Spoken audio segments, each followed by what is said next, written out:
on the fact that a lot of healthcare providers, doctors were seeing a lot of women who were turning up at their doorsteps with incomplete abortions and or botched up abortions, something that they did either on their own or with the help of someone else, etc. And then the doctors concerned or the medical service providers concerned had to then take steps to ensure that the life of the woman is not that she doesn't lose her life.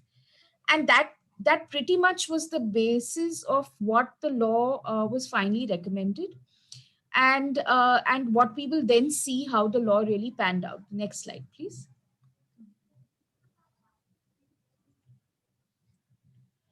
Right. So and again, I mean, of course, there have always been religious and cultural concerns with the conversation around abortion.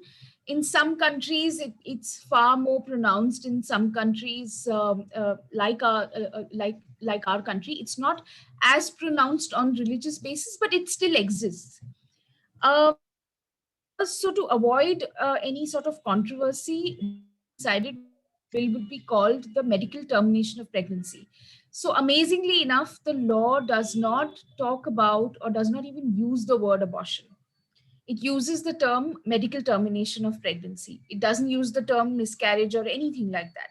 Basically, I think the attempt here was to keep it away from any possible controversies that could be foreseen at that point in time. It was introduced in the Rajya Sabha on 17 November 1969, and where it was then sent to the Joint Select Committee, where it was considered in detail. Next slide, please.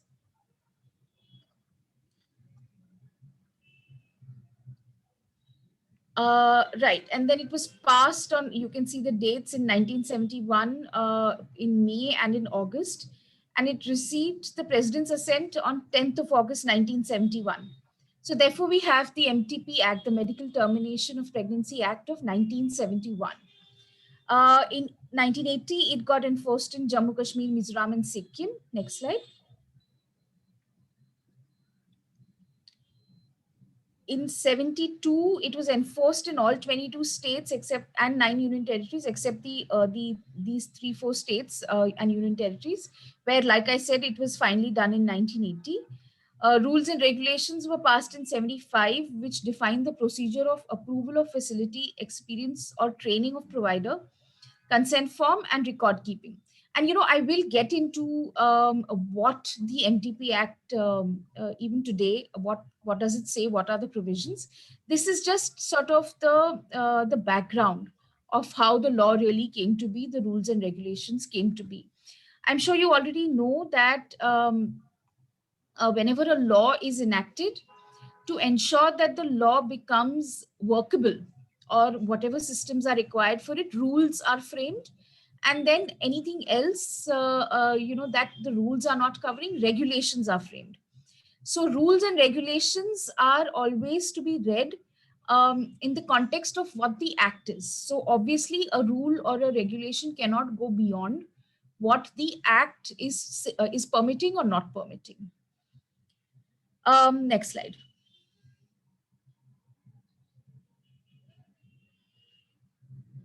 Right. So now we come to, what does the MTP Act actually say? So we all know, and please correct me or stop me if you think there's something that you want to ask, or if maybe you can put it in the chat box, and Shruti, you can tell me. So how it works is that there is the Indian Penal Code, which basically lists down a whole set of do's and don'ts, which can be considered to be an offense. So a commission of an act or an omission to commit an act can be considered an offense under the state, a criminal offense in this country, right? So it's the Indian Penal Code which defines what is an offense, what is a criminal offense, and then what is the punishment for that. The Criminal Procedure Code, that's the CRPC, is the procedure of how the criminal justice system works. So the powers of the police, the powers of the court, how on what basis bail can be granted, what is the procedure, how will a trial proceed, sentencing, appeals, revision, etc. All of that is what the CRPC provides. And the Indian Evidence Act is the basis on which it gives you the rules of how you will prove your case, whether you are the prosecution or the defense. So it's these three laws, which together form the basis of the criminal justice system. Now, in the IPC, and I mean, please remember that the IPC is something that was codified in 1860. And even till date, it has a lot of impact of colonization on us. A lot of things we still haven't changed. There needs to be a lot more contextualization of the criminal law for this country. How and when it should be done, I mean, that's a different conversation altogether. So when the IPC made causing of miscarriage an offense. And I will get into the detail of that too. It said that if you cause the miscarriage, whether voluntarily or involuntarily, of injuries to unborn children, of the exposure of infants, and of the concealment of births. These were offenses under sections 312 to 318 of the IPC. They continue to be. So the MTP Act, so obviously when causing a miscarriage is an offense, whether it's voluntary or involuntary, and where both the person who's causing the miscarriage and where it's done with the consent of the woman, then the woman also, both of those people are liable to be prosecuted under the IPC. Basically, they will be seen as criminals in the eyes of law. So obviously, it was becoming problematic for medical service providers to actually provide the service of abortion, which is also causing a miscarriage, right? You are stopping the development of a pregnancy for whatever reasons, and you are causing whatever is there in the uterus to be expelled, right? So because the IPC said that that's an offense, the MTP Act very clearly starts with the notion that it is an exception to what the IPC is saying. I hope you're understanding. So then what the general is that causing miscarriage or causing an abortion is an offense. The only exception to that is the MTP Act, meaning if the termination of pregnancy is done as per the MTP Act, then it is not an offense. But if there's any deviation from the MTP Act, then it's an offense under the IPC. Yeah. Next slide. Right. So what does the MTP Act say? It's an act to provide for the termination of certain pregnancies by registered medical practitioners and for matters connected therewith and incidental thereto. So basically, that's the statement of object and reason for this act, that it provides for the termination of certain pregnancies. So certain pregnancies meaning which pregnancies can be terminated, the law defines that. Who can do it, meaning the registered medical practitioner can do it, and then where, etc., how, etc., is what are the incidental matters there too. So, and section 3 is the most important. So it begins with the non-obstante clause, which is the notwithstanding anything in the IPC. So clearly saying that no matter what the Indian Penal Code says, this, if you do things as per section 3, then it's not an offense under the IPC. So what does section 3 of the MTP Act say? It says that the registered medical practitioner, who's also known as RMP, and I realize that the term RMP has a different connotation in different parts of the country. I believe that in some places, the RMP is actually the doctor who's the Jhola Chhap doctor, who's not an MBBS, rather, to say it in a better way. But here, the registered medical practitioner is very clearly an MBBS doctor with specialization, with training, a gynecologist, and with training as has been specified in the rules and regulations of the MTP Act. So it's notwithstanding anything in the IPC, the RMP is not guilty of any offense under this act if the pregnancy is terminated in accordance with this act. So that's very clear. As long as the termination of pregnancy is taking place as per the provisions of the MTP Act, there is no offense, right? Now, what is the length of the pregnancy? And please remember and keep reminding yourself that this law was enacted in 1971. So it's probably basing itself on the known technology in 1971, what was safe in 1971. So in 1971, it says that where the length of pregnancy is not exceeding 12 weeks and where it exceeds 12 weeks but does not exceed 20 weeks. So as far as 12 weeks is concerned, the decision was of one registered medical practitioner. And from 12 to 20 weeks, the decision was of two medical practitioners, two RMPs, right? Any questions up to here? If you have any questions, you can ask freely.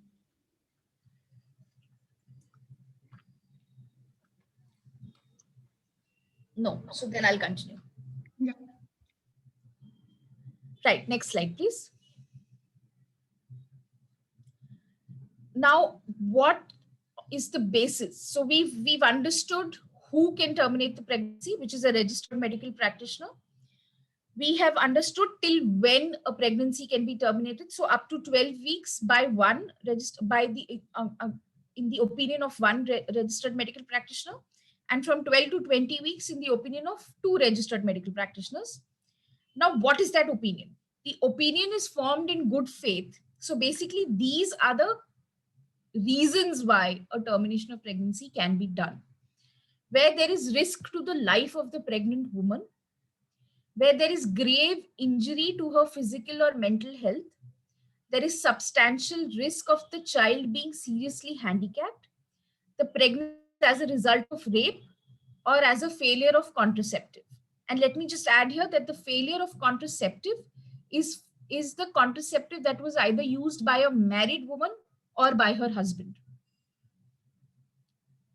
So where it said that there is grave injury to her physical or mental health, the explanation to that also said that where the pregnancy is as a result of rape, it will be understood that it's a grave risk to her physical or mental health. And accordingly, where it's as a result of a failure of contraceptive.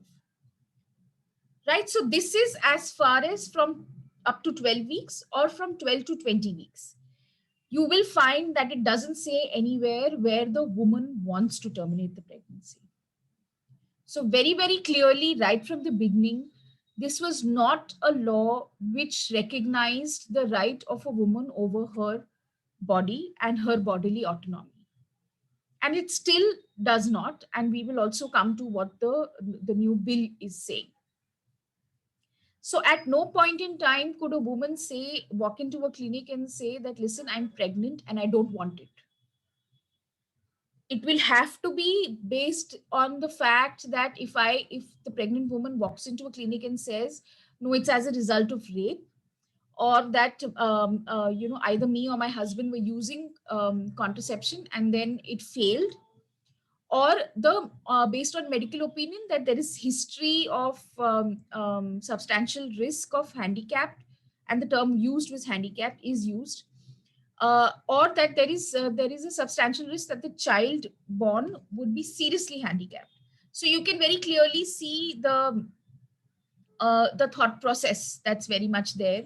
So looking at ensuring that there are able children who are born, only presuming that a pregnancy would result only as a result of sexual intercourse between a husband and wife, or it could be as a result of rape.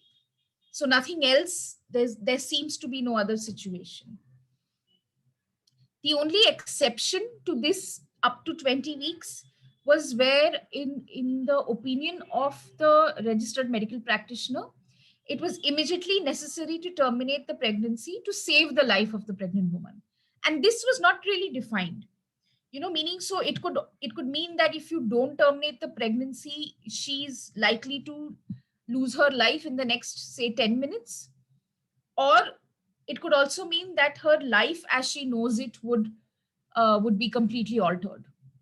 It was, I mean, there's a reason why the law, even though it's not the best of it, but the law was very vague, because there was a lot of scope for to accommodate realities of different parts of the country. And so therefore it didn't really define what is it when it says necessary to save the life of the woman. It didn't really get into if the woman is saying that this is as a result of rape, that she must show that she's lodged an FIR or something like that, or where it says that it's as a result of contraceptive failure either by the married woman or her husband, that you had to prove that you are married and you have to bring your husband, or it didn't ask for anything like that.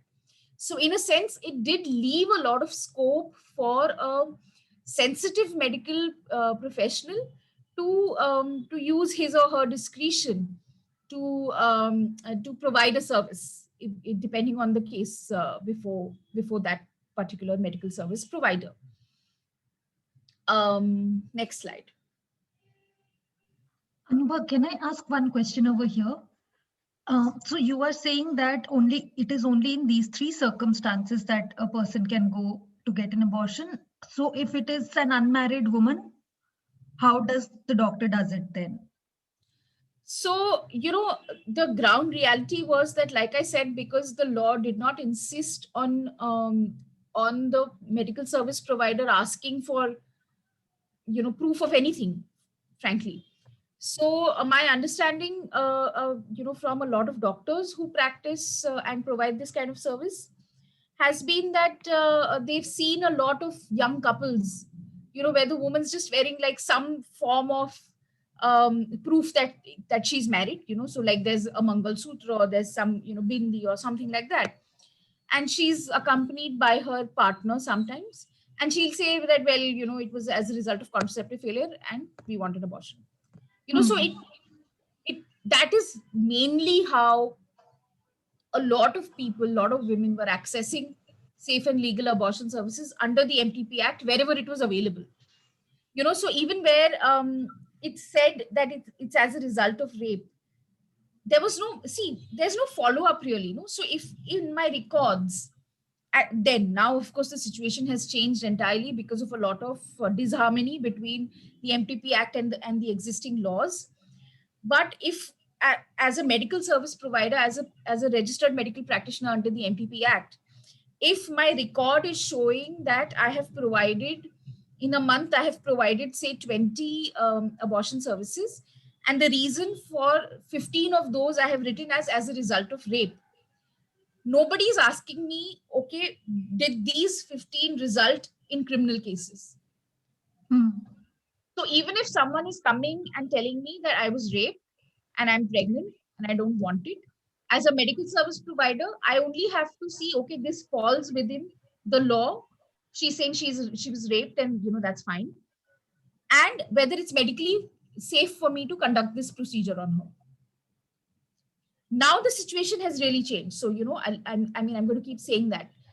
This was from 71 till mid 2000s, till 2005, 6, whatever. That it was simpler. It just may not have been available. People may not have been aware that this is legal, but where the service was provided, it was simpler. The paperwork was simpler. You didn't really have to get into too many details. I mean, because the law doesn't insist that the partner needs to be there, so the woman could walk alone into a center and ask for it, and nobody even now has the right to tell her that, bring your partner, bring your husband, bring whatever. So that's where we are at this point. Any other? Just one more question based on this slide. So grave injury to her physical and mental health, physical or mental health. So if somebody says that, I am unmarried and this is going to impact my mental health, affect my mental health, then in that case, the doctor is obligated to do it.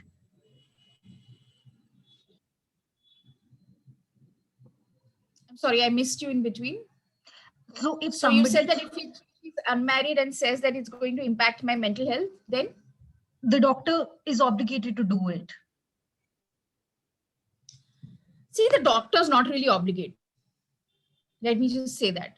I think my connection is unstable, so I'll just switch off my video. Okay. Yeah. So the doctor is not really obligated to do anything because it's on the basis of the opinion of the doctor. If the doctor refuses you, he or she is not really violating any right. Yeah, because the doctor's not bound to provide you this service since it is based on the doctor's opinion. You know that no, this doesn't fall within this category, that it's not causing you grave mental or physical health injury. Very well the doctor can refuse, and it's happened. It's not like it's not happened. So but like I said, what was happening for the longest time was that they would just record this as a contraceptive failure. I mean, because you didn't even have to give your any identity proof. You could give just any name, give any address. You know, it's only when, and I will also be talking about that. It's only when the whole sex selective abortions, PCP and DT Act, all of that came in, that accessing abortion became even more difficult.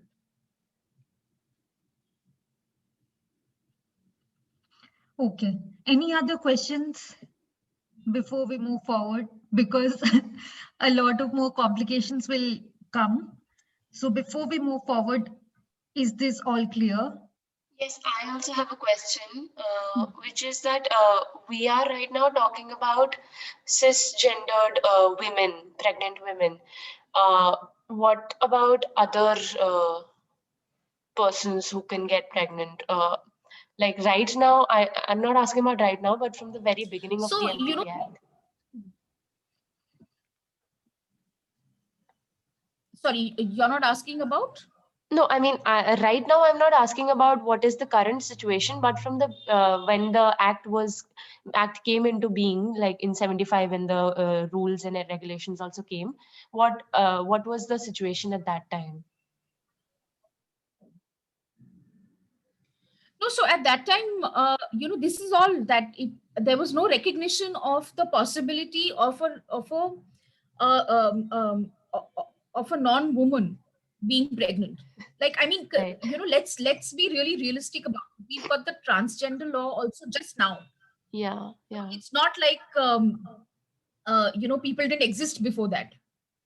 It's just that the law has taken that long to recognize them as a category of people who need who need specific rights and facilities.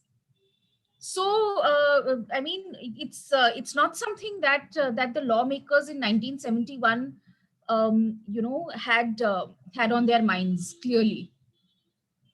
And I mean, even now they don't. When I talk about the MTP Amendment Bill of 2020, the fact that the terminology is still extremely problematic is something that's very much there, and I will talk about that. Okay.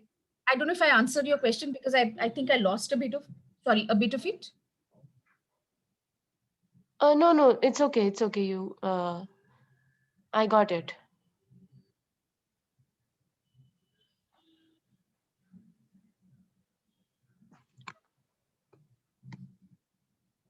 Any other questions?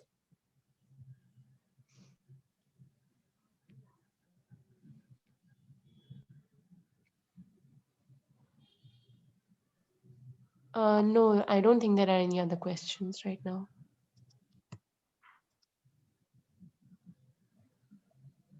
Right. So can we move to the next slide?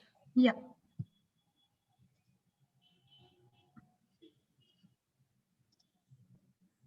No, I'm not saying that the manner in which the is that it's perfect. Absolutely not. I mean, apart from the manner in which the rules were brought in and everything, right, and right from its inception, of course. But the point that I was trying to make was that in 71, definitely they were not, the lawmakers did not have this within their purview. And even today, when the bill is getting amended, it's not in their purview. It's still being seen very, very sort of as a very clear sort of, this is what, that pregnancy is possible only for women, for, cis women. So let me be very clear that not for a moment am I saying that the Trans Act is dealing with all the concerns that that have been raised over time. Right. One of the things that the law says is that when a registered medical practitioner is basing its opinion and considering the grave injury that is possible on the mental or the physical health of the pregnant woman, what needs to be seen is her actual or foreseeable environment has to be considered. So which, like I'm saying, that the reason why this law is vague, in these aspects, it didn't really while it did classify some amount, it did leave a lot of discretion for the medical service provider to base its decision on. So, for example, if it's a pregnant woman who the medical service provider knows is facing domestic violence, so her actual and foreseeable environment is something that a service provider will be able to consider, because the law is saying that you must do that. So which can also include decisions about her financial capacity, maybe the fact that probably her she's about to leave the relationship that she's part of, and therefore she may not really be able to take care of the pregnancy and the child that then after it's born. So it did give that kind of discretion. How far was it used or not used? I don't think there are specific studies on that, apart from the fact that there was access to safe and legal abortion services. There were MTP clinics, was provided very, very regularly and openly in the public health services. It's only when the child sex ratio started getting skewed that it started impacting the abortion services to an extent where we could see that refusals for abortion were far higher than women being able to access them. One of the other things was that if the pregnant girl is below 18 years or she's mentally ill, and this term mentally ill came in 2002, before that it was lunatic, then the written consent of the guardian is required. And it said that there should be no termination of pregnancy without the consent of the woman. So this is the only space where the MTP Act keeps the woman at the center. This is the only one provision, because it's saying that you will not do a procedure on her without her consent. But if she's asking for a procedure and she doesn't fall in anything else, or she doesn't want to give a reason for the procedure to be done on her, then that's not enough. So while the MTP Act did not keep the woman at the center of it, it also did not keep the fetus at the center of it. So the viability of the fetus, the fact that adoption is available, etc., all of that was not a point of consideration for the MTP Act. Next slide, please. I have a question here. So, Yes. what was considered mental illness back then? See, it only says mental illness. It doesn't really define, or it doesn't even say mental illness defined as what, whether it's as per the Mental Health Act. It's so, and therefore it's it almost is bringing in any mental illness within its scope, because it's so vague. And we have seen that in a lot of litigation that has happened in the recent years, this term mental illness has been and the fact that it's not clearly defined has been a cause of major concern. So are we talking about mental health issues? Are we talking about some kind of certified mental illness? That's not very clear, Mm.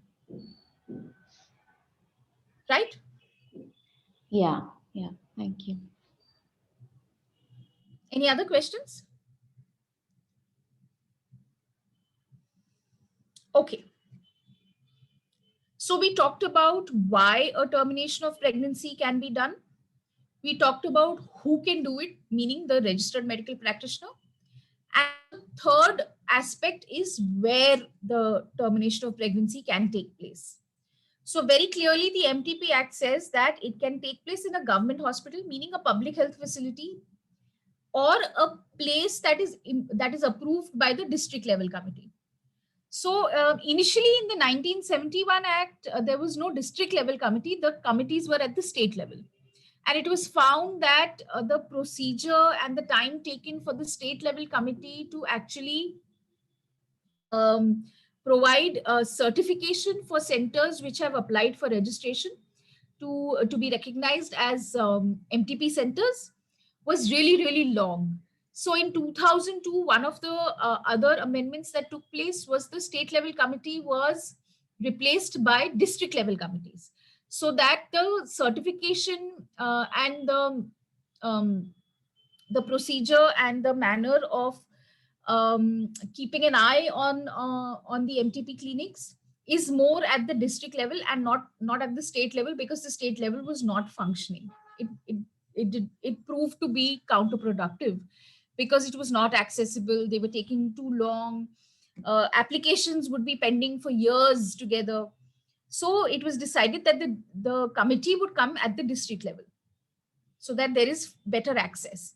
So the three things that are definitely required for a termination to take place as per the MTP Act is that it should be for one of the reasons that is mentioned in the MTP Act. It has to be done by a registered medical practitioner and within the length of the pregnancy that has been mentioned in the MTP Act. And it has to be at a registered place. So either a government facility or a private facility which is registered under the MTP Act. If you don't follow the provisions of the MTP Act or you violate them, apart from the IPC, that's the 312 to 318, you are also liable for punishment, criminal punishment under the MTP Act. And it invites a rigorous imprisonment of 2 to 7 years, where the termination of pregnancy is done by a non-registered medical practitioner. 2 to 7 years where it's done in a non-registered place, and 2 to 7 years for the person who owns a place which is not approved under this act. Is that clear? Ma'am, can you please repeat the this full form of DLC? District level committee. Okay, thank you. Yeah. Okay, next slide. Right. So some part of the rules,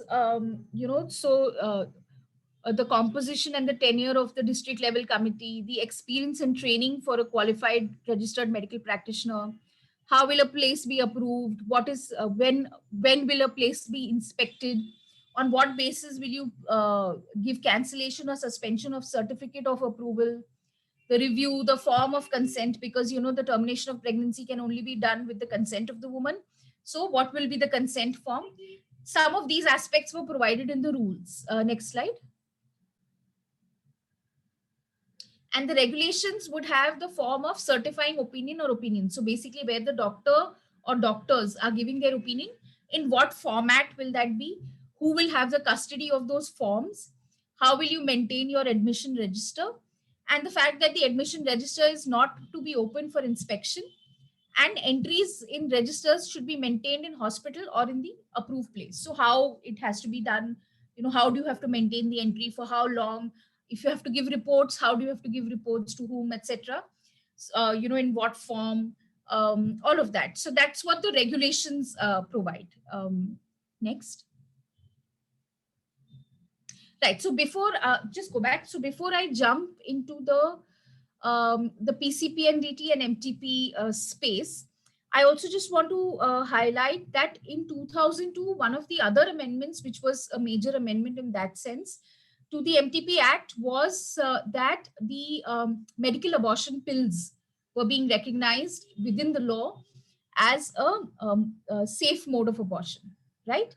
And so the rules had to be amended, which said that a doctor who is giving who's diagnosing the medical abortion pills has to be someone who's registered under the MTP Act, and he or she may or may not have a registered clinic, but should have access to a registered clinic under the MTP Act, so that in case there's any complication, that doctor can access a particular clinic where it's supposed to have access, and whatever complications are can be dealt with in that registered place. The thing is that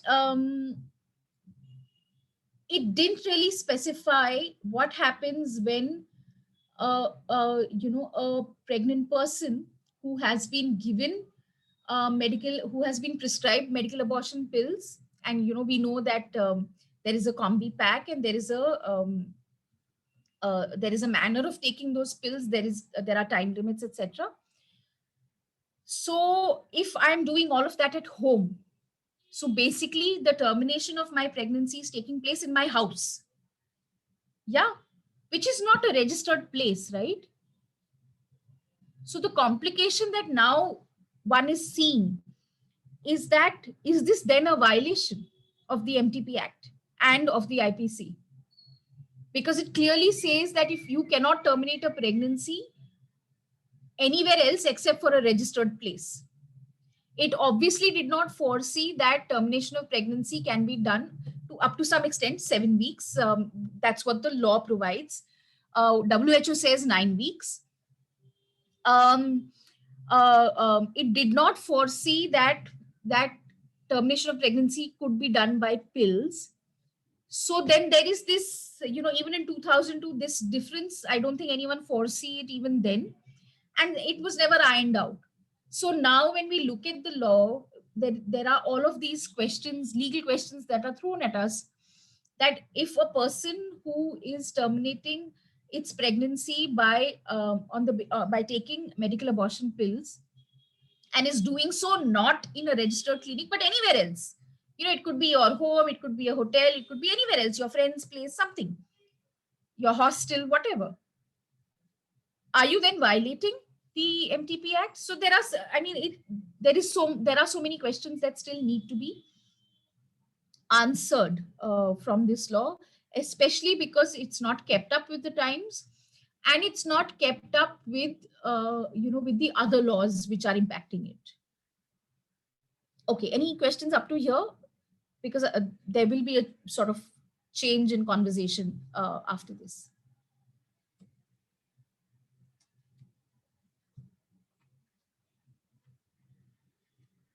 No, so if you can go to the next slide. Right. So whenever I talk about MTP, whenever I talk about PCPNDT, I definitely talk about MTP, only to make two laws which do not cross paths. But what keeps happening is that consistently it is seen that they, consistently it is said that both the laws are at cross purposes with each other, which is not true. So what is the PCPNDT Act? The PCPNDT Act is the Preconception, Prenatal Diagnostic Techniques Prohibition of Sex Selection Act of 2003. It initially was known as the PNDT Act, which is the Prenatal Diagnostic Techniques Act, of 1997. Okay. Now, what is the scope of this law? The scope of this law is to prohibit pre-birth sex selection and to regulate the use of prenatal diagnostic techniques like your ultrasound, etc., and to prevent the misuse of technology for sex determination. Yeah, did we get that? So it prohibits pre-birth sex selection. It regulates the use of diagnostic techniques, and it prevents the misuse of technology for sex determination. Those are the three things that that law sets out to achieve. Whether it's achieved it or not is a separate conversation for a much longer specific debate. But these are the three things that the PCP and DT Act has in its scope. Yeah. Next slide.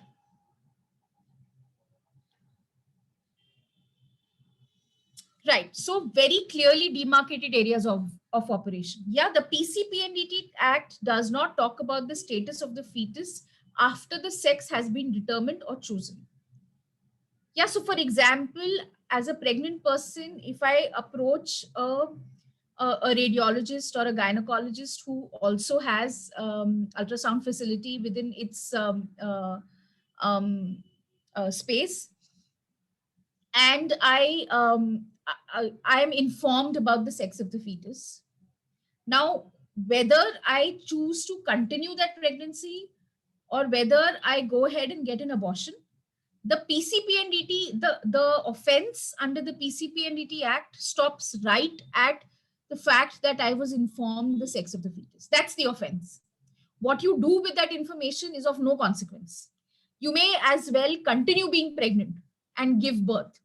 But the fact that you were informed of the sex of the fetus before the child was born is an offense under the PCP and DT Act, and it stops right there. But what happens, and like I just pointed out, that the MTP Act lays down the reasons why a pregnancy can be terminated. So for example, once I know the sex of the fetus, for example, the offense under the PCP and DT Act has happened. But I can go to an MTP service provider, a registered provider under the MTP Act, and I can inform that service provider that this pregnancy is as a result of contraceptive failure and I don't want it.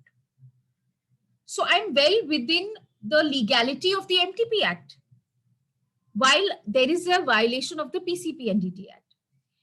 Why it became a problem was because it was easier to track pregnancies. See, because who is the offender under the PCP and DT Act? It is the medical specialist.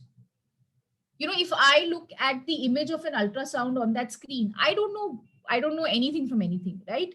Unless that radiologist is telling me, oh, this is the finger and this is something else, right? But so unless there is that communication of information, an offense under the PCP and DT Act actually cannot occur. Unless there is a willing service provider who is willing to help me choose the sex of the fetus where I am, before pregnancy, during IVF, etc., whatever. If there is a service provider, then it's that service provider who's the offender under the MTP Act, under the PCP and DT Act. I'm sorry. But it became easier when the child sex ratio kept going down. It became easier to start tracking pregnancies than sort of going behind the offending specialists. Also because the medical lobby is quite strong. So that's where the conflation really happened. In law, there is no conflation. The conflation started happening because the child sex ratio going down. Why? Because lesser number of girls were being born in comparison to boys. Why were lesser number of girls being born? Because female fetuses were being aborted. Let's stop female fetus abortions. How do I know that the fetus that I'm carrying is female? Why are you not stopping that information if that's the concern? But that in few areas, that was the focus. But in large part of the implementation of the law, that was not the focus. And unfortunately, so even though there are a lot of changes, amendments that have taken place in the PCPNDT Act and regulations and rules. Um, very high-powered committees have been set up. There are a lot of women's rights activists who are part of those conversations. Unfortunately, still, when it comes down to it, there still is conflation that is seen between the PCPNDT and the MTP Act, unfortunately, even though in the letter of the law, there is no such conflation. And unfortunately, even the Supreme Court hasn't really helped. There was a recent judgment in 2016 or 17, I think, the Voluntary Health Association of Punjab versus Union of India. The language used is, it's very problematic. It's merged the two distinctions and has used language that is contrary to the MTP Act. And we also find a lot of judges consistently saying that how it's the duty of a woman to give birth, and how it's unfortunate that something has happened and she's not able to fulfill that duty. And and I mean, there's a lot of very, very problematic conversations and terminology that comes from the judges. I mean, I need not say anything more. We've recently seen so many problematic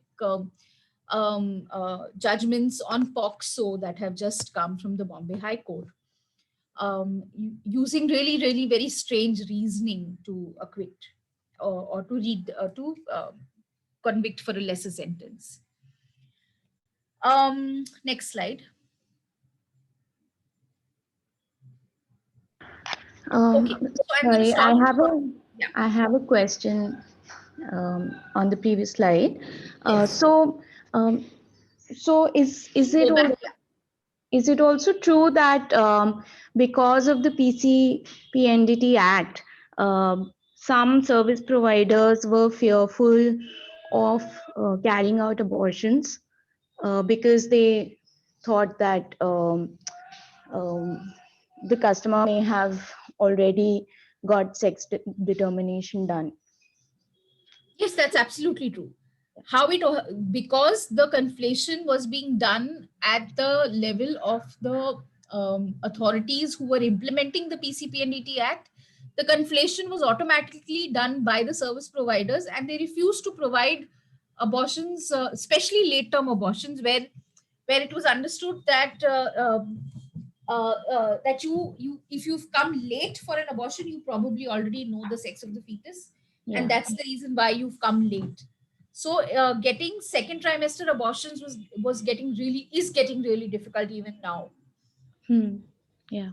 Okay. Thank you. I have a question as well. Yes. So about in the PCPNDT Act, the person who is going to determine the sex, or the radiologist, is going to be held accountable or like punishable, right? Right. And in the MTP Act, nobody is supposed to be punished unless they're performing it according to the act. So what happens, and who gets punished if somebody gets the sex determined and then goes for like abortion? So will the doctor or the medical practitioner who's performing the abortion procedure according to MTP also get punished? Ideally not. If we very strictly look at both the laws, then the only person who needs to get punished in that scenario is the one who informed the sex of the fetus, or selected. Where there is a selection, there's usually no need for an abortion. So it's only when the pregnancy is already there and you then want to know what's the sex of the fetus. But what started happening was that there was a nexus between the radiologist and the gynecologist who would perform the MTP. So even in a lot of times, it was seen that the gynecologist would also know why the abortion is being done. It was being sold like a package, that spend 5,000 rupees now and save like 5 lakh rupees later, because then you don't have to pay for dowry. Yeah. So then in that 5,000 would be included everything. So your ultrasound, and then your termination, and then whatever else is required, all of that. So it became, because it became a nexus, there was also a crackdown on all kinds of facilities under the MTP and the PCPNDT Act.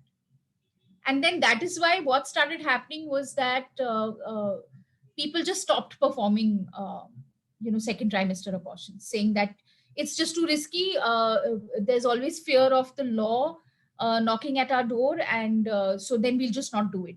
It's not, and frankly it wasn't. I mean, we also need to understand that it's around this time that health services also became a business. And so it wasn't lucrative enough to do an abortion. It was far more lucrative for a pregnancy to continue and a cesarean operation to be done. Okay, yes. So there were too many things at play, really. And like even now, a lot of doctors are not in favor of doing a medical abortion, because what do they earn, really? But if it's a surgical abortion where an operation is required, then at least there's the cost of the operation, the equipment. You'll probably have to be in the hospital for at least a night, etc., etc. So we also need to keep in mind that a lot has also changed in the context of how health services are being provided, and how they've now become a business. Yes, thank you. Pleasure. Is there anything else, or should we move?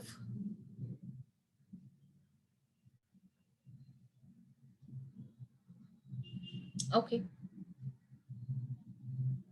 Okay, so now what started happening, it's very interesting.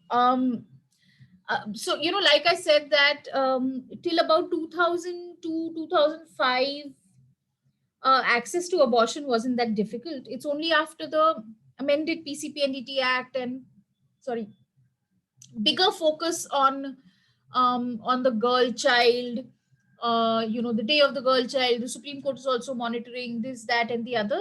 And then this whole sort of naming and shaming of states that started happening, which had lower child sex ratios.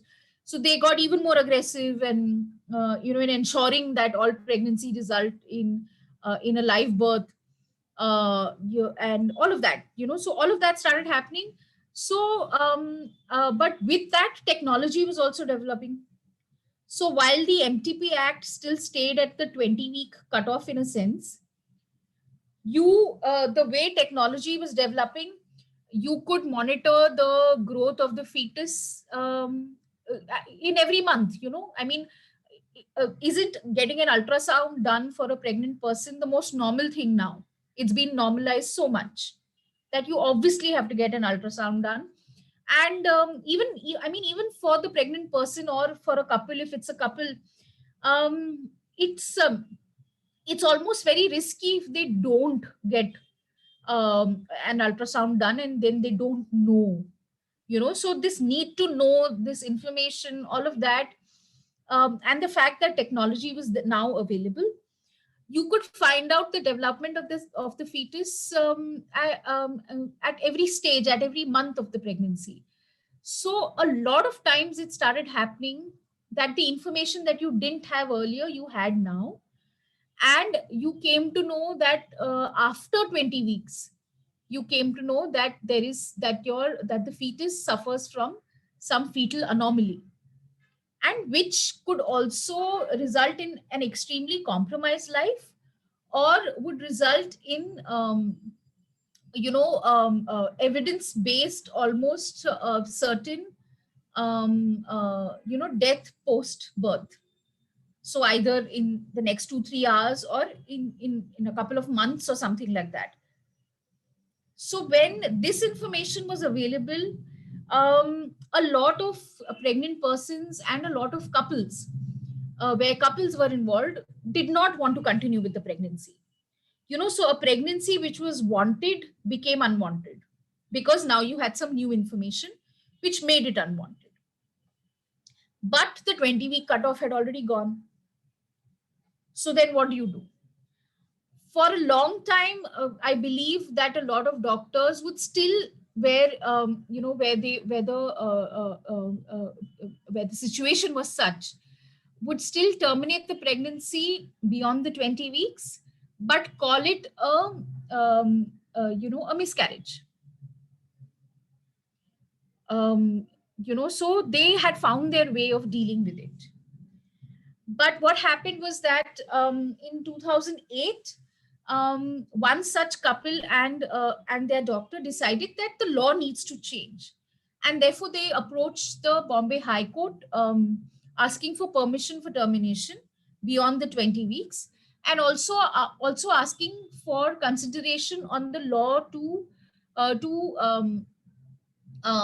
to go beyond the 20-week limit in certain cases.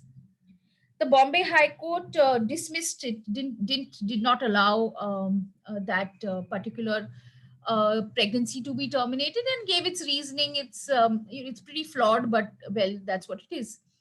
So in any case, and there was a lot of like media attention and everything. I mean, I really don't know how that couple is, how are they surviving, because there was a lot of media attention in 2008 on them. And so the doctor then finally decided to take that case up to the Supreme Court. The couple decided that they don't want to fight this legal battle anymore. I believe that that the woman miscarried, so we don't really know what happened finally.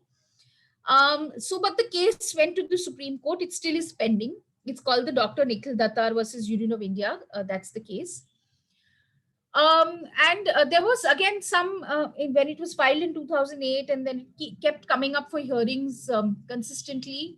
But stuff was happening, but stuff wasn't happening. In the meanwhile, the government had also, the health ministry had set up a task force to suggest amendments to the MTP Act. So there was a whole lot of work that happened, in that. By 2010, they were ready with their recommendations, but then the 2011, general census came out, and again the child sex ratio was really bad. And so then the health ministry, the officials were like, in this context, we can't really talk about improving access to abortion. So then that went to the back burner. Like, so too many things were happening. In the Supreme Court, the Union of India kept saying that, no, we are going to amend it. But, this whole conversation about abortion is very Western. Our reality is the declining child sex ratio. And in that, how can someone ask for increased access to abortion? So there was all of this that was taking place. What finally happened was that in 2014, we had a new government. And the amendments to the MTP Act was on the agenda of the new government in the next 100 days. Somehow that got lost. And what came to fore was the Beti Bachao, Beti Padhao. Right. So, and again, consistently it was seen, and I mean, the MTP amendment bill as it was then was sent back by the PMO's office in 2014, saying that this, we can't do this right now. So somehow everything started focusing on the Beti Bachao, Beti Padhao, and again, access to abortion and increasing access to abortion sort of went on the back burner. Somewhere around 2016, what started happening was that there were close to 21 cases that were filed in the Supreme Court, in which the pregnant person was seeking termination of pregnancy and wanted permission from the court. They went, most of them were from Bombay, I believe, and they also went to the Supreme Court because the issue, that's the Nikhil Dattar case, was pending before the Supreme Court. So the understanding was that probably that the high courts are sort of out of bounds. What happened was that in a year, the Supreme Court heard this issue 21 times.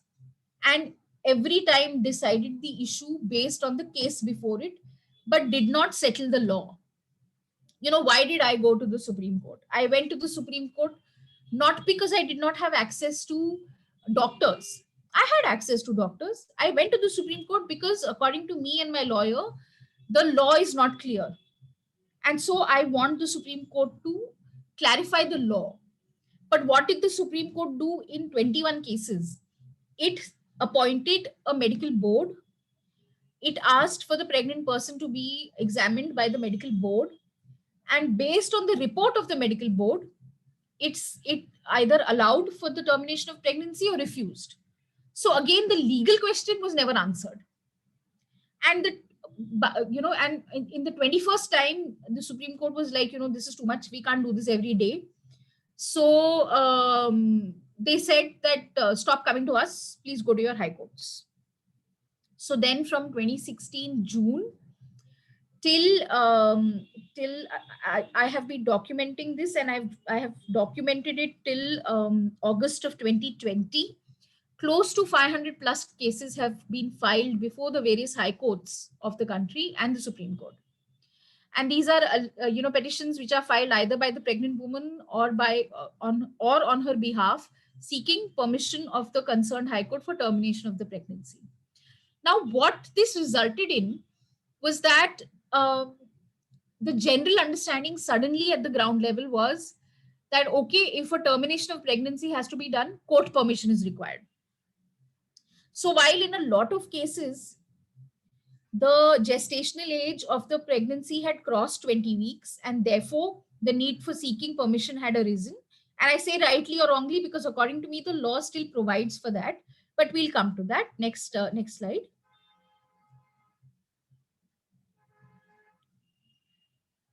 However, there were a number of cases where the permission was being sought even for pregnancy which were below 20 weeks and even 12 weeks. There are cases where even an 8-week pregnant minor who's become pregnant as a result of rape had to go to the High Court to seek permission for termination of pregnancy. And even the High Court did not question why this person has come to us in the first place. It said, oh, it's really sad. It's a minor girl and she's being raped, and it's a travesty and it's terrible and this and that and blah, blah.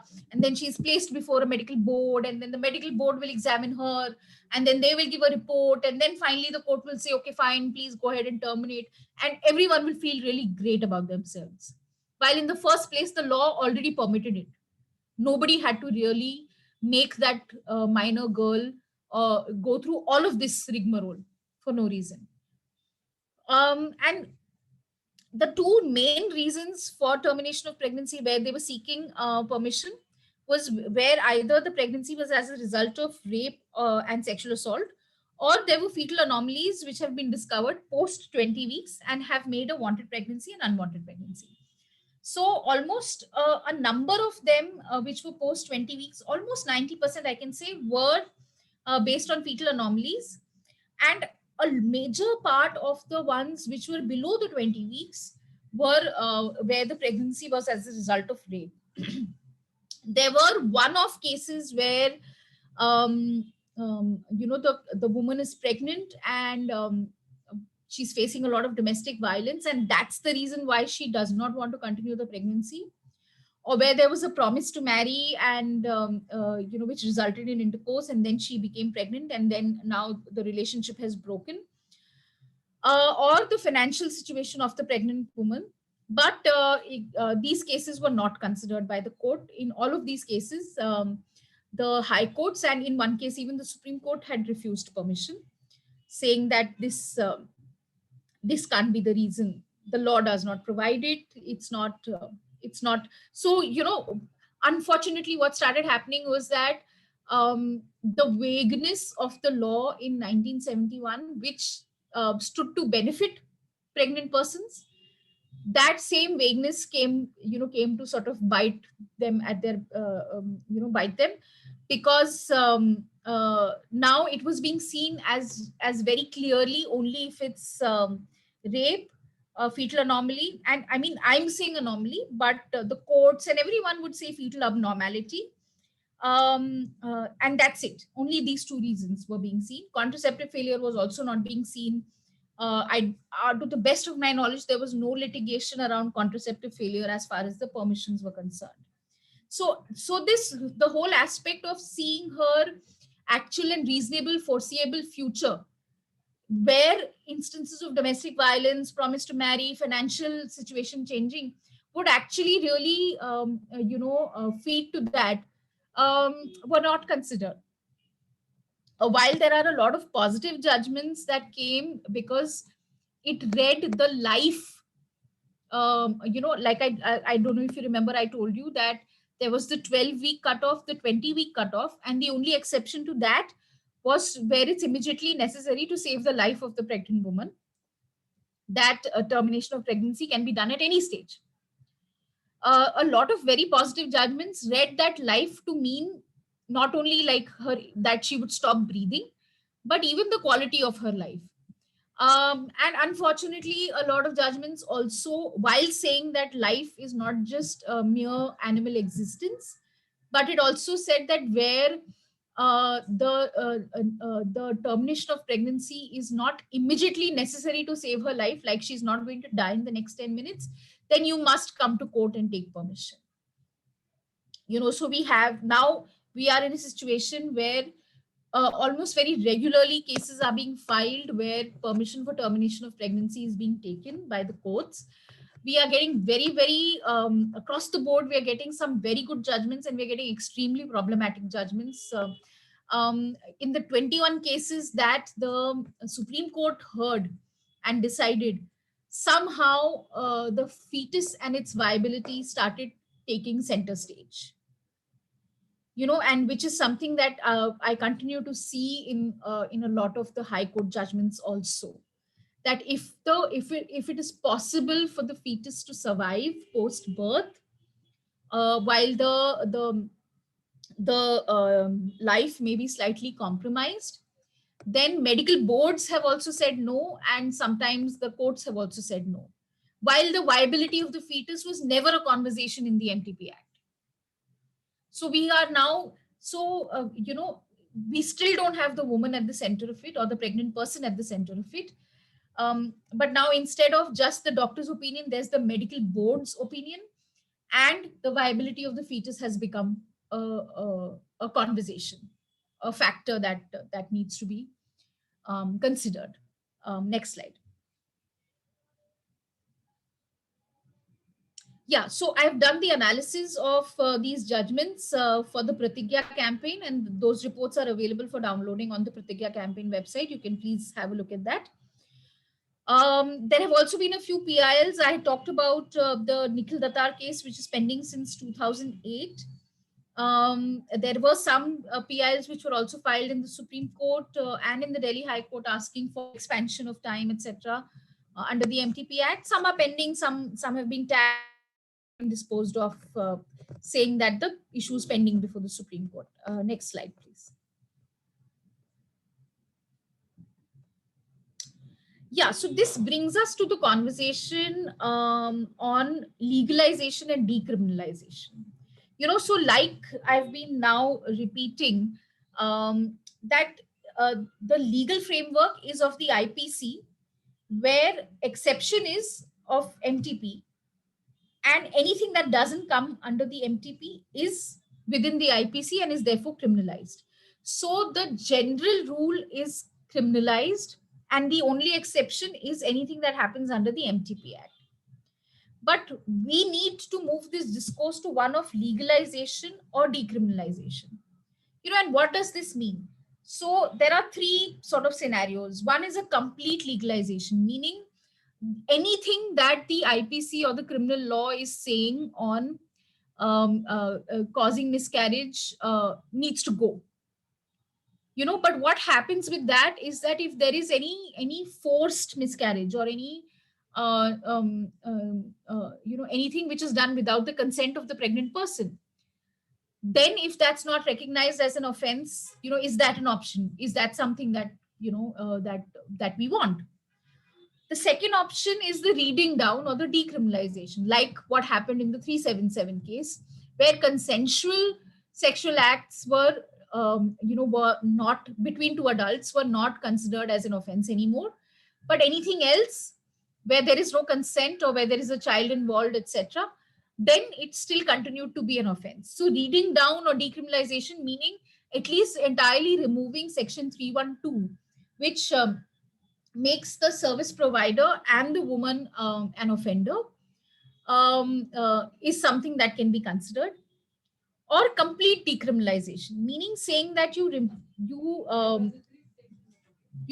the entire thing and uh, yeah, you remove the entire thing and let the other sections of the criminal law take care of that. So for example, if there is a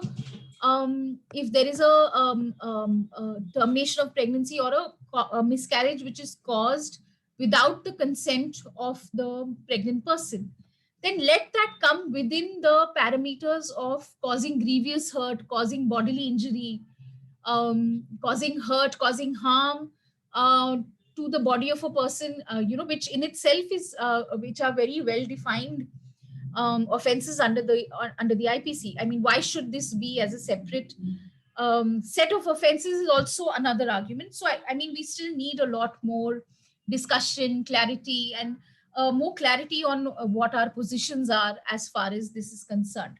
But definitely, the need of the hour is that the penal provisions which make a consensual termination of pregnancy not within the parameters of the MTP Act and offense, that seriously does need to go.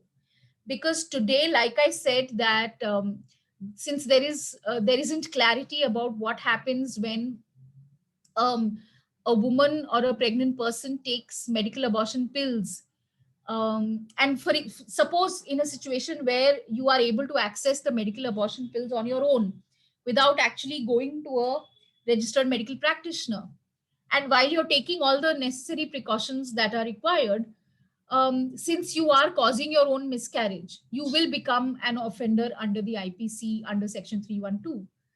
So these, I mean, that while there isn't too much litigation that has been reported to the best of my knowledge on this aspect, but it's right there. It's absolutely likely. It can be used at any stage. Any questions?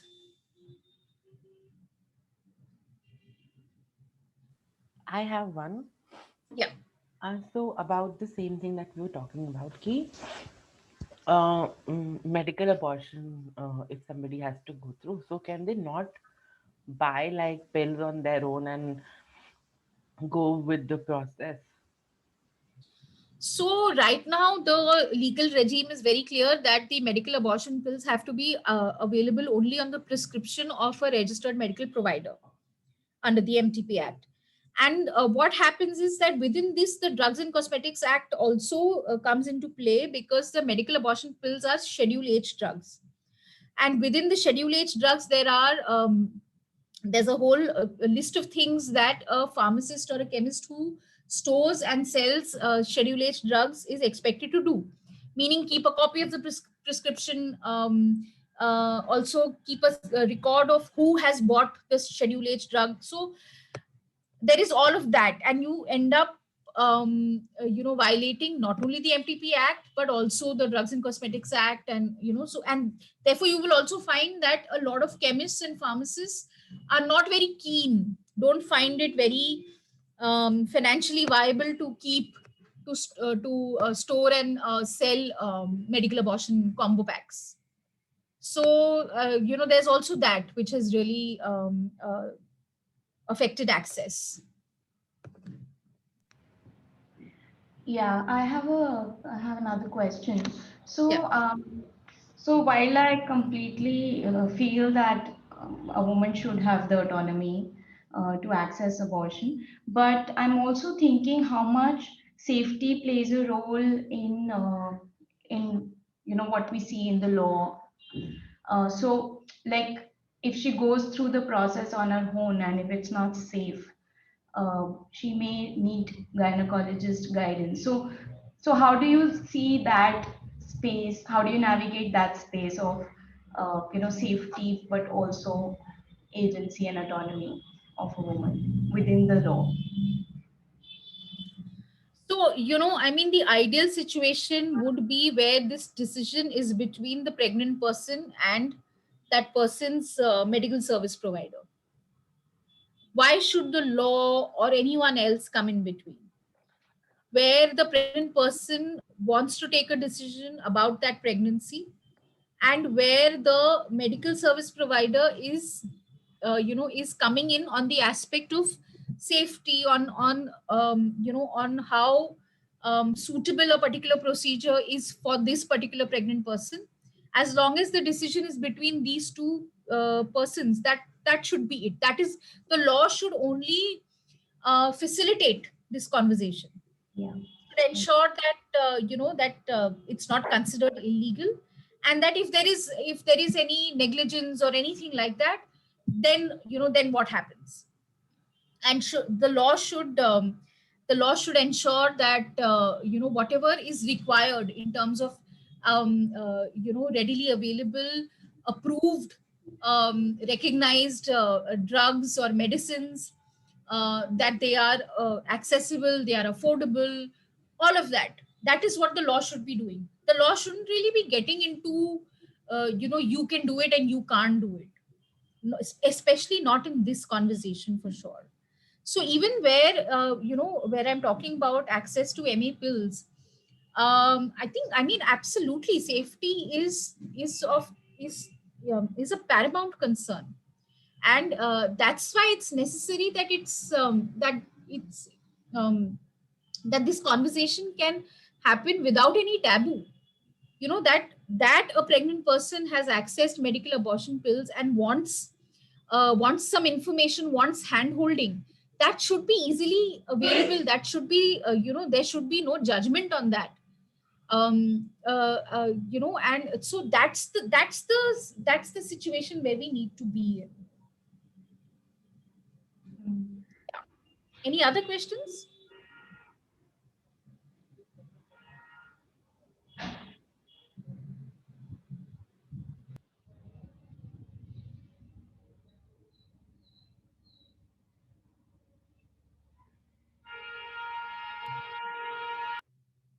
Okay, so then I'll move on to the MTP Amendment Bill of 2020.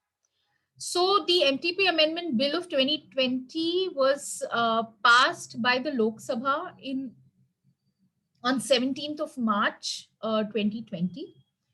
The debate lasted for all of, I think, 2.5 hours. There wasn't enough time. This version of the bill was not placed in the public domain. We really didn't know where so the previous versions, like I said, that the work on amending the MTP bill, amending the MTP Act, had been going on for almost a decade, and there were versions of the bill that were there, which had some very, very good things, some concerns which still had to be ironed out. But this bill was debated and passed by the Lok Sabha without it being placed in the public domain. So most of us found out about the bill only when it was being debated. And some of the concerns that are there. So let me just sort of say this, that we're all absolutely certain that this law needs to amend. But what we keep saying is that when we are amending a law which was enacted in 1971 and has since been amended only once, so we do know that the amendment process is not something so simple. It takes time, it takes effort. There is a lot of bureaucratic machinery that is involved in it. So when we are at the stage of amending a law, we must do everything that we need to do to amend it at this point, and include all the concerns that have already been raised, are documented, there is evidence for it, all of that, instead of doing piecemeal work around it. So one of the most positive things of this particular bill is that it has removed the term unmarried, where the failure of contraceptive being as a reason for termination of pregnancy, said that the contraceptive was used by the married woman or her husband. It now has removed the term married, and has included within its sphere unmarried women. Um, Yeah, so unmarried women and her partner. So while that's a really positive move, what it still does is that it still and I will come to that in just a bit, that it's still like was pointed out, it's only recognizing cis women. It's not really taking into consideration um, all persons who can get pregnant, and then what do they do? Yeah, so while there is a positive, and while it is, I mean, we all have been asking for the law to be amended, it in its current form, it's not doing enough. It still does not recognize the right to abortion, and it still remains a doctor centric law. So the earlier versions of this bill did say that up to 12 weeks, that is up to the first trimester, that it can be on demand, that you don't need a reason for termination. Just the fact that you are a pregnant person and you are seeking this service, it should be provided to you as long as it's medically viable for you. So but now this law does not have that recognition, and it's still not there. It needs to uniformly increase the gestational limit to 24 weeks, especially considering the documented cases of MTPs conducted post court permissions. So what this law has done is that it has said 12 weeks and 20 weeks. It said one doctor up to 20 weeks, and then it has said that for some category of women, the permission for termination can be or termination can be done post 20 weeks also. But who are those category of women? That's not defined. And we are saying that when in any case it is safe to terminate a pregnancy up to 24 weeks, there are so many cases now where that has happened, then why are you not, why the hesitation to have that limit across the board? Why create categories within categories? Next slide, please.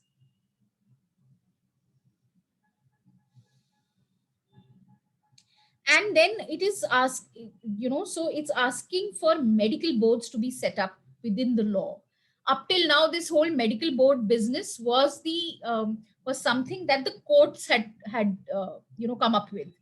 And I mean, rightly so, in a sense, because they are there to determine the law, not to understand medicine as such. So they did need the assistance of experts. That it became a norm was a major concern, and that the decision was entirely based on what the medical board was saying without really interpreting the law also became a concern.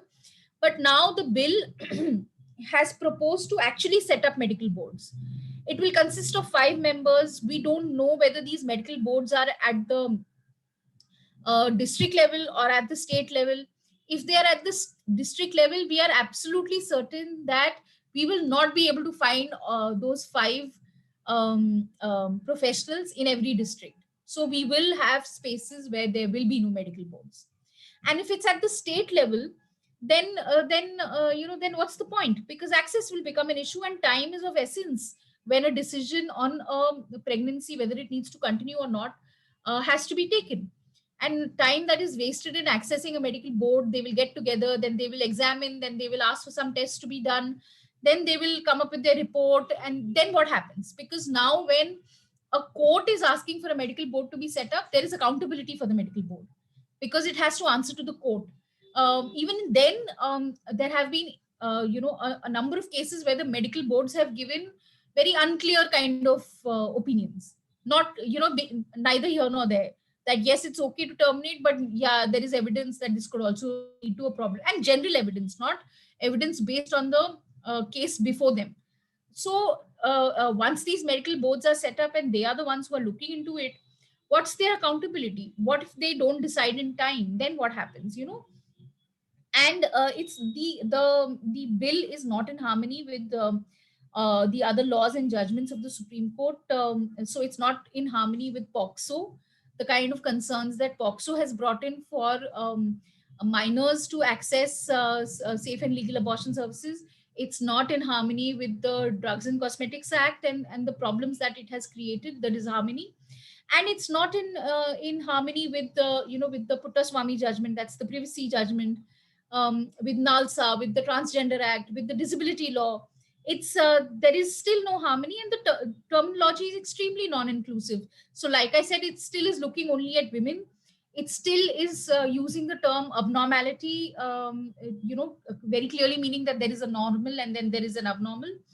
And all of those things, even in today's day and age, when laws and judgments and rules and regulations and opinions on those aspects already exist, the fact that a law, a bill is still not keeping up with the times is extremely problematic. Yeah, that's as far as I'm concerned. Right. I think you can stop the screen sharing.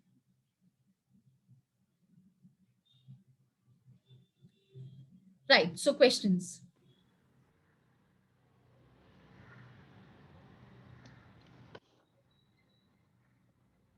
So I have a question. So if I remember correctly, I think in the course content, I read that in the recent amendment, up to 24 weeks has been defined for women who are survivors of either sexual violence or where fetal anomalies are detected. So is that true?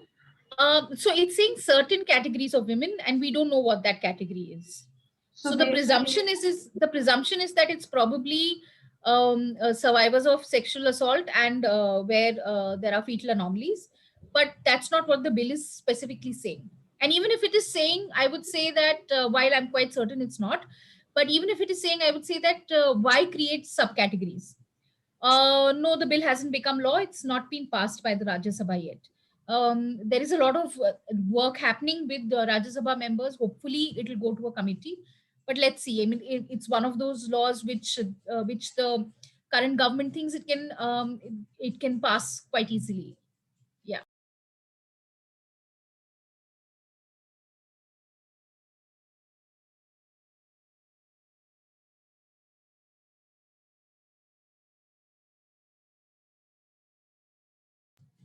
Any other questions? Anubha, I wanted to ask one thing.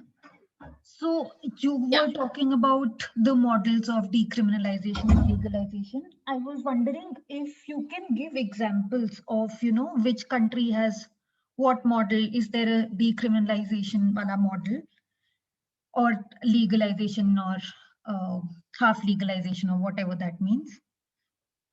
And like you're saying, I think what was interesting for me in the end is that you're saying that this law is in conflict with so many other laws. So I think that, if we continue to have a law like this, there will most likely be chances that it will come in conflict with some of the other laws. So if there isn't a law at all, and of course, there are countries which do not have a law on it. So if you can talk a little bit about that. Sure. So some of the countries, which have moved towards complete decriminalization, it are like Canada and Australia. Majority of the Australian states have decriminalized abortion. And then there are, we like something like a selective decriminalization, which we have done for 377, where we've read it down. And legalization is where abortion would be completely removed from the purview of criminal law, and there would probably be a special law or rules or regulations or guidelines that enable access to abortion. Vietnam was one of the first countries to provide abortion on request, and having it decriminalized in 1960. So yeah, that's some of the countries that I can tell you about. But like I said, that this really needs a lot more conversation, because we need to see where we want to place it. There are different schools of thought. There are a lot of there's a lot of feminist thought that says that we don't really want to place this in the criminal law regime. But there are a lot of people and a lot of thought processes which say that we need to still keep it, because what if there are violations? How do you protect? How do you ensure that that standards are maintained and that there is accountability? So I, like I said, this really needs. I mean, it's this conversation as far as India is concerned is still at a very nascent stage, and we really need to reflect, understand, and discuss this at length. For example, I think the ideal situation from where I look at it is that this is a constitutionally recognized right, and there is no need for any other law, and let there be guidelines issued or something. I mean, there is no law on how and what you're supposed to do to for childbirth, right? Then why is there one for termination of a pregnancy? There's no law on how brain surgery has to be done. There are medical regimes, right? So then why does the law need to get into it?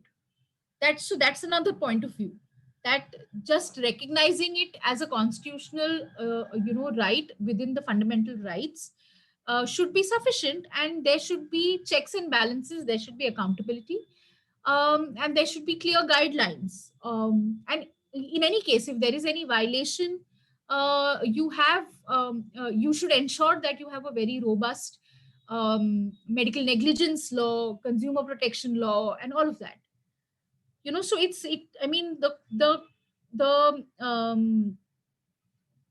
solution doesn't only lie in just the MTP Act being there or not being there, or 312 to 318 being there or not being there, or being read down.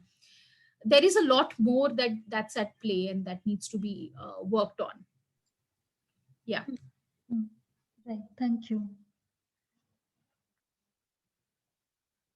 Any other questions? Any other questions related to the videos that you saw, coursework that you did?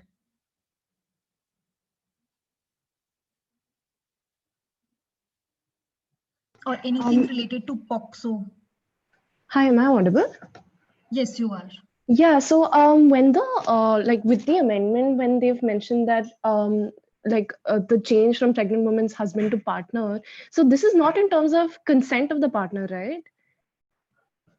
Like, so what does this mean? Like, it's not on in terms of the consent. Of course, in practice, what happens is that a lot of doctors insist on the husband being present, because there also has been litigation where a husband has later on filed a case against his either wife or ex-wife, and has included the doctor in that case. So there is always this fear of the law that a lot of the doctors, the medical fraternity generally has. And so in practice, they in fact insist that your husband should be there, bring your Aadhaar card, and all kinds of stuff happens. But the bill is only replacing the contraception used by the married woman to include an unmarried woman. But the consent aspect, it still is not talking about, thankfully. We don't know if it passes and the rules are brought in, what that will say. all right, thank you. And another question that I wanted to ask. So it also mentions about like maintaining the privacy and confidentiality of the person seeking abortion. Hello. Right.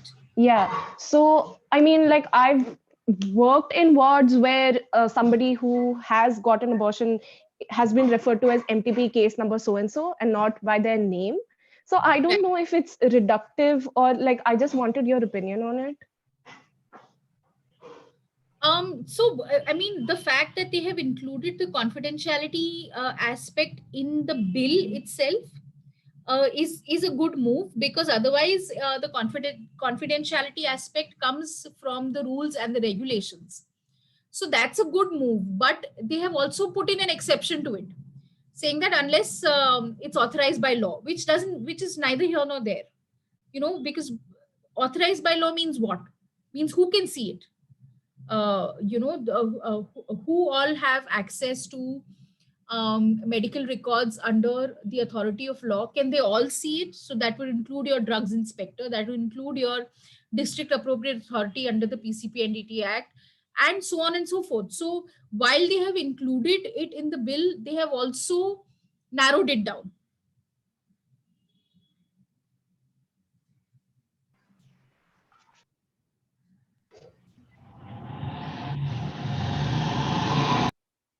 Any other questions?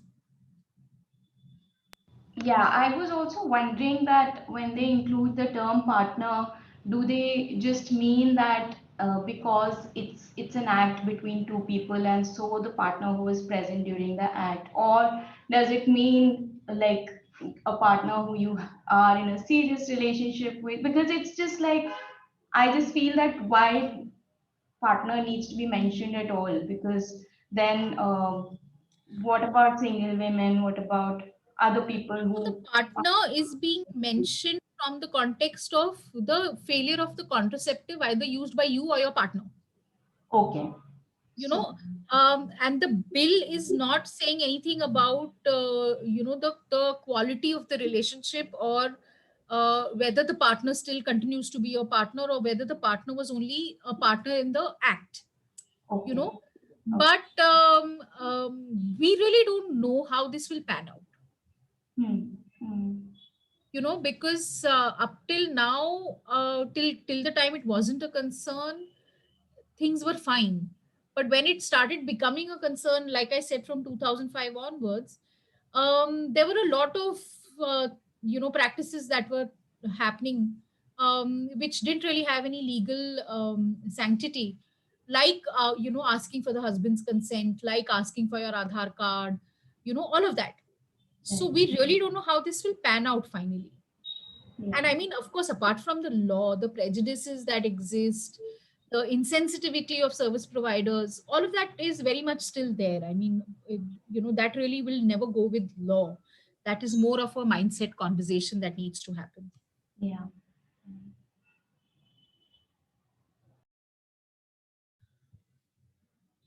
So if there's nothing else, should we wind up?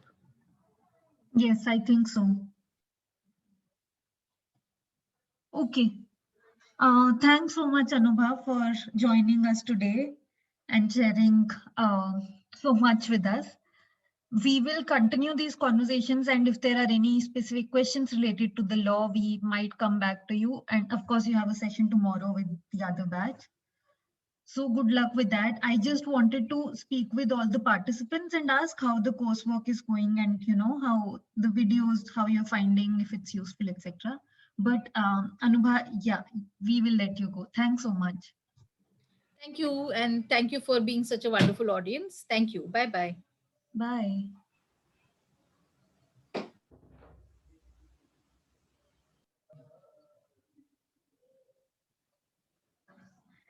Sorry, guys, just excuse the background noise. I just quickly wanted to ask how the coursework, etc., is going. If you're finding the videos useful, and this combination of doing live sessions and after watching the videos, if all of that is going okay.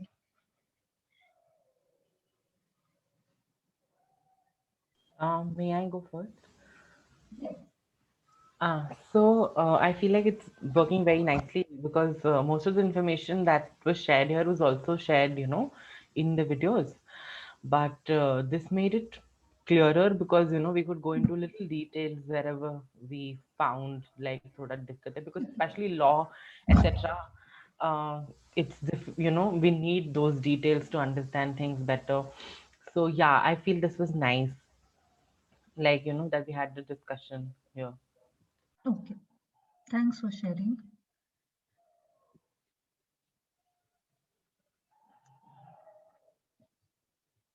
Any other thoughts?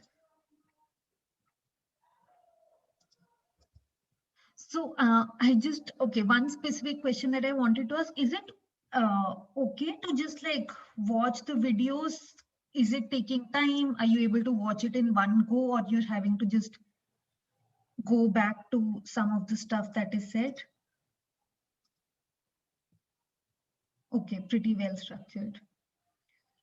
Yeah, and yes, I do go back to things because, like, also, like, it's my personal way that I don't do things in one go. So like I break it into like parts, and then how that is how I do it. But yeah, still the one module that I've completed, or like this module also, I feel like I've gone back to the first video, second video multiple times to refer. Let's say I have a doubt, so I just go back and check करके थोड़ा. Hmm.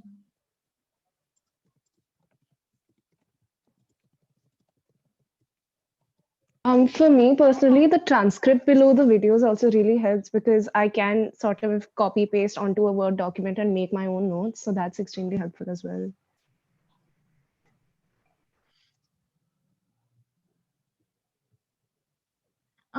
Krishnu, just wanted to ask, you're in track 2, right?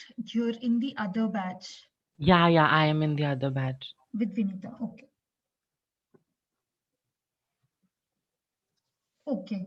And in terms of assignments, are you all finding time to do it? Are the assignments useful for you?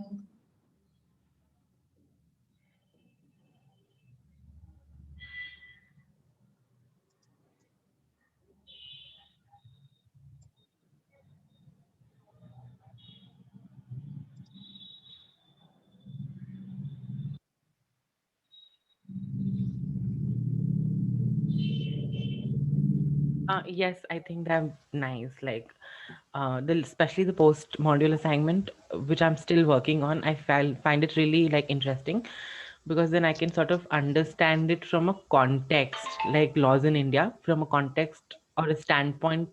Don't like किसी और country के laws के साथ में इसको भी we can understand with the context, both of those things. So I think that's really useful for like my own like understanding of the thing. Okay. Thank you. So I think the course is also really well structured. Like the videos and I think transcript somebody said really helps. Um, I personally feel that the first session, the last session, or the first session with the resource person really worked well. This one, I felt that although like it was good that we had space for questions, but I felt like a lot of it was repetitive for me personally because it was already in the coursework. So I just feel that maybe a different format where we are not repeating the content of the coursework, but maybe digging deeper or asking more reflective questions would help. Uh, that's that's what I personally feel. Um, and yeah, I mean, assignments are good. They are helping me to also think deeper. I feel that some of what assignments require is actually just content which you can just pick up from what's already given in the coursework. But I try to find something more and research more so that there can be more that can be included in the assignment. So that kind of takes a little bit more time, but that's also helpful uh, to expand your opinion. So yeah. Okay. Yeah, I think that's helpful. So with the next resource person, when we plan, we can ask them to, take it one step further and do some reflective activities. So yeah, we can keep that in consideration for sure. Yes, I agree. So like we can sort of just say abhi bhi na towards the end when you ask the question about other countries karke, that is when we sort of understood ki kaise ek to there's so much information because of the law wala cheez. So taking all that information and then understanding ki MTP may be not the only option. Maybe like not reform is not the only option. Maybe sort of dismantling everything can also be an option, was something that was a very big takeaway for me, because then now I can see that what I'm in my head is the ideal scenario or can be an ideal scenario. So yeah, we can sort of do a reflective activity to understand कि हाँ ठीक है यहाँ से कहाँ जा सकते हैं topics. Yeah, and I think something that I had asked Anubha, which was around this 24 weeks, certain categories of women can. So, and in the coursework, it has been defined. So, if you can cross check and let us know. Yeah.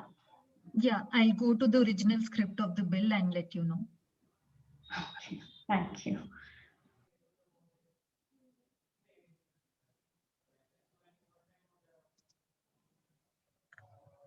Okay, I think it is 5 minutes to 1. So if there are no other questions, we can close. No other comments or feedback, we can close here. The next module, when can we expect it to be up? By Monday. By Monday. Okay.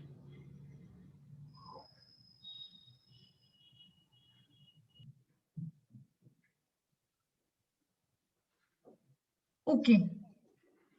Thank you, everybody. So if you're speaking with other participants also, just if you know that this time is not working for anybody, if there is any feedback for just like scheduling these calls, then you can let us know about that also, because we would ideally like to have everybody in these conversations. So if there is anything on that, then please let us know about that also. And we can close here. Thank you, everybody. Have a good day. Shukriya. Bye, everyone. Thank you. Bye-bye. Thank you. Bye.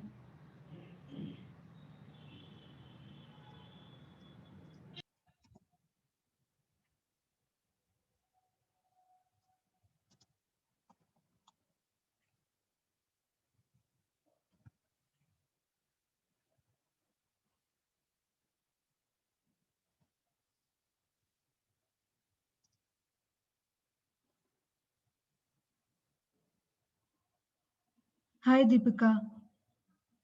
Hello, hi. How are you feeling? Much better, but yeah, Hmm. difficult. What did you think of the session today? I agreed with Ramneek that a lot of it was repetitive. Hmm. Huh. A lot of it was repetitive, but still, I think this was also important in order to also bring out questions and doubts from the participants. Because in any case, legal aspects of anything are a little more complicated than we think they would be. Hmm. Yeah. Yeah. I think some of it was repetitive.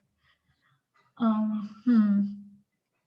I think if Anubha had done like a timeline of sorts, no, like just summarized whatever we were saying, and if she had done a timeline, what were Hmm. important landmark moments, I Hmm. think that's what would have worked more.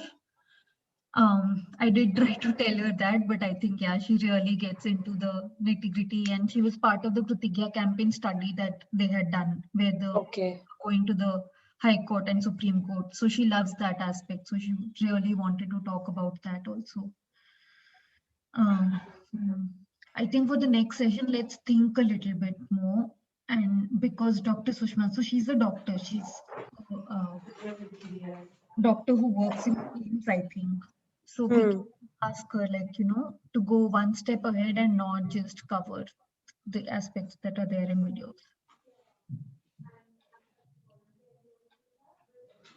Yeah, yeah. So I remember that when you, Ipsa and I were discussing.